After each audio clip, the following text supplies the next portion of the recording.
কিন্তু বর্তমানে আমার আদানের খুব গুরুত্ব আছে। আদান দিচ্ছে, আমরা গল্প করতেছি। আদান দিলে তখন কি আমরা সচেতন হয়ে যায় না গাফেল থাকি? একামত দিলেও কি জবাব দেওয়া হয়? গাফেল থাকি। এই জন্য তো নামাজের মধ্যে কোনো মনোযোগ থাকে। এটা হলো ওর কুফর। আদানের জবাব দেয়নি যে, একামতের জবাব দেয়নি যে, সে নামাজের মধ্যে তার মনোযোগ থাকবে না। আমাদের ভুলটা কিন্তু ধরা পড়ছে। বোঝেন না কথা? রুগী যখন ডাক্তারের কাছে যায়, ডাক্তারকে গেলে ওষুধ দেয়, আগে রোগ নির্ণয় করে। কি করে? আগে রোগটা কি দেখে। সেজন্য যদি ডাক্তারের যোগ্যতা থাকে, পারদর্শী ডাক্তার থাকে, তো চোখ দেখলেই অনেকটা টের পায়। আবার নাড়ি ধরলেও কি টের পায়।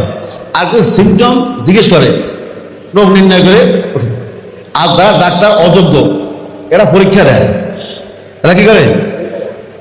আমার যোগ্যতা নেই ভাই, আমি কোন রকম ডুপ্লিকেট ডাক্তার, আমি ধানায় ফেলে করে পাশ করেছি, আমি রোগ বুঝি না।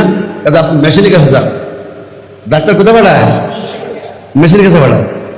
মেশিন যা রিপোর্ট দেয় ও তাই ব্যবস্থা দেয়। ঠিক না? এটাকে যোগ্যতা, ডাক্তার যোগ্যতা বুঝে দলিল। এজন্য এক রুগী বলছিল, আমি ডাক্তারের ফি দিছি যোগ্য মনে করে, 800 টাকা ফি দিছি, 1000 টাকা ফি দিছি, আর সে যে অযোগ্য, সে বলে কি মেশিনের কাছে যান।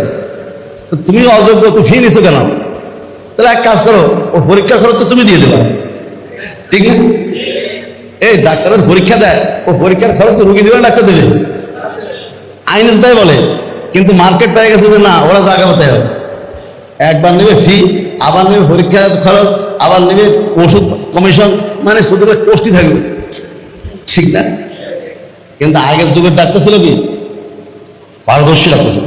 ওরা চোখ দেখলেই 12 আনা ঠিক করে বলতো কি রোগী, জিহ্বা দেখলে বলতো কি রোগী। ঠিক কিনা? আর নাড়ি দেখলে বাকিটা বুঝে ফেলতো। এরপরে জিজ্ঞেস করতো কি সমস্যা বলো। এই চোখ, জিহ্বা, নাড়ি আর বিবরণ শুনে যেটা হয়তো ঠিক আছে বুঝতে পেরেছে, ওষুধ কাজ। এটা যোগ্য ডাক্তার ছিল। এখন যখন দিন যাচ্ছে ডাক্তার যোগ্যতা বাড়ছে না, কম দিছে।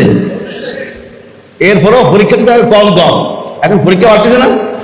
এর দ্বারা কি বোঝা যায়? ডাক্তারদের যোগ্যতা বাড়ছে না, কম দিছে। আল্লাহর কাছে দোয়া করে, আল্লাহ ডাক্তারের কাছে যাওয়া না লাগে। ডাক্তারের কাছে যাওয়া মানে কি একবার আমার কাছে যাও, খালি খালি করে শেষ করা, কোনো কাজ। এসব দোয়া করা ভালো। কি বলেন? সাইল নিয়েতে 2 রাকাত নামাজ পড়ে দোয়া করলে ইনশাআল্লাহ রোগ ছেড়ে দেবে। ঠিক কিনা বলেন বন্ধুগণ?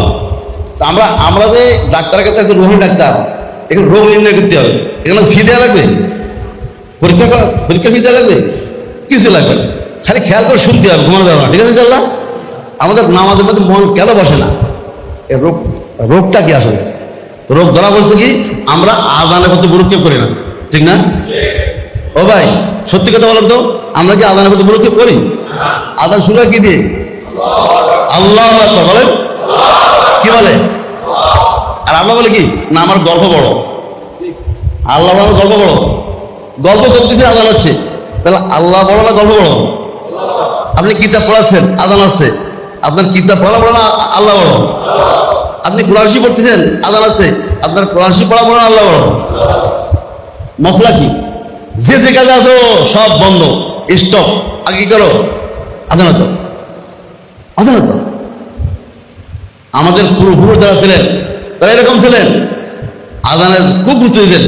কিতাবে লেখছে হযরত ইমাম আবু দাউদ রহমতুল্লাহর ওস্তাদ হযরত হাদ্দাদ রহমতুল্লাহ আলাইহি, মানে মুহাদ্দিস ছিলেন, কিন্তু কর্মকার ছিলেন। কর্মকার বলেন যারা বাংলা কামার কয়, কামার লোহা পোড়ায় পিটায় যে কিছু বানায় তারা কি বলে? মুসলমান, আল্লাহর ওলি, মুহাদ্দিস, কিন্তু কর্মকার, হালাল পেশা। সমস্যা কি? ব্যাংকের চাকরি তো ভালো। কি ব্যাংকের চাকরি করছে কর্মকার বলেন হালাল পেশা।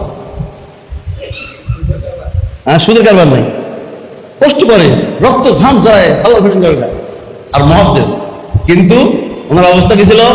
উনি মুত্তাকি ছিলেন, আল্লাহর ওলি ছিলেন, হাদিস পড়াতেন, হালাল কামাই করে খাতেন, কিন্তু কাম করতে কত আযান পর্যন্ত। উনি মুগুর উঠাইছেন, বাড়ি মারবে লোহায়, খানা আওয়াজ হচ্ছে আল্লাহু আকবার, আল্লাহু আকবার। উনি মুগুরটা পিছনে দিয়ে ফেলে দৌড় মারছে। বোঝেন নেই? থেকে প্রশ্ন করেছে, হুজুর আপনি এরকম করলেন কেন? আর একটা বাড়ি মারতেন, আর কয় বাড়ি মারতেন, অথবা কমপক্ষে মুগুরটা সামনে দিয়ে ফেলতেন। না রে, আল্লাহু আকবার আওয়াজ কানে আসছে, আমি তো মুখের সামনে আনাটাকেও বড় মনে করবো না, ওটা পিছনে লাগবে। এদের নামাজ ছিল মনোযোগী নামাজ, ঠিক কিনা? আমরা যে আজানে বড় কাম চালায় যায়, কাজ চালায় যায়, গল্প চালায় যায়, আমাদের নামাজ মনোযোগী এই জন্য হয় না। আমরা সামনের দিকে আজান শুনলে জবাব দেবো তো ইনশাল্লাহ, হাতের কাজ ফেলা রাখবো তো ইনশাল্লাহ।